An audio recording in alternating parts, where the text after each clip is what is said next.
Hello, I'm Malcolm Payne. This is one of three videos introducing various aspects of the new fifth edition of my book, Modern Social Work Theory.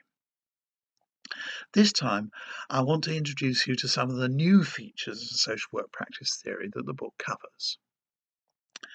Among the most important recent developments is a clear and strong focus on social justice, which wasn't so present in the past. This is a good framework for theory on advocacy and empowerment. And I think we can also see a shift in emphasis towards advocacy. That includes advocacy for greater justice for social groups affected by social inequality and oppression. And there's also a stronger practice emphasis on giving carers and service users a voice in what happens to them. Another significant thrust in thinking is around responding to people's experiences of racial and social injustice. This is reflected in an increase in writing about decolonisation, indigenous ideas, and privilege, which includes white, gender, and heterosexual privilege, among other aspects of it. Also, in several different areas of social work, understanding and working with people's personal and social identity has become more important. A big theoretical shift is that a lot of thinking has been going on about how social work is going to contribute to climate and environmental issues. That involves both practical help and social change. Eco and green practice is clearly going to become a big focus for social work in future years. Movements in existing theory have led me to go into greater depth on psychodynamic theory. This is still the underlying source of social work's approaches to human communication and interpersonal work.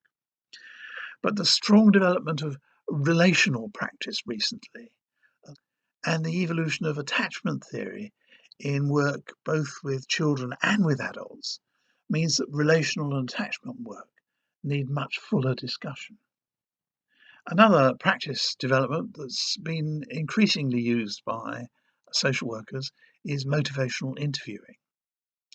The trans-theoretical model of change, as often called TTM, has been around for some time, but it's been hard to put into action.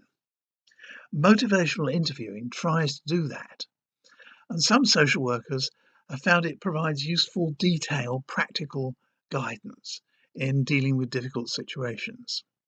However, there are some doubts about the approach and the research, which I discuss in the book. I've also provided more detailed coverage of strengths, solution, and narrative practice, although I continue to connect it with the underlying perspectives from social construction. And there's better coverage of social development, drawing on the expanding literature from Asian and African writings on social pedagogy. All of this is alongside the usual updating and review of debates about a wide range of social work theory, and my continuing efforts to include different ways of presenting them by tables and diagrams, as well as in the written text. I was in a meeting a few weeks ago working with a young man who has been a risk to children in his social life, and I really appreciated some practical ways of tackling his lack of awareness that I learned from writing this book. And I'm sure any social worker will, like that, gain tips and tricks for practice, but also a solid basis in how to think through and plan what you're doing to help people. My good wishes to you in using social work theory in your future practice.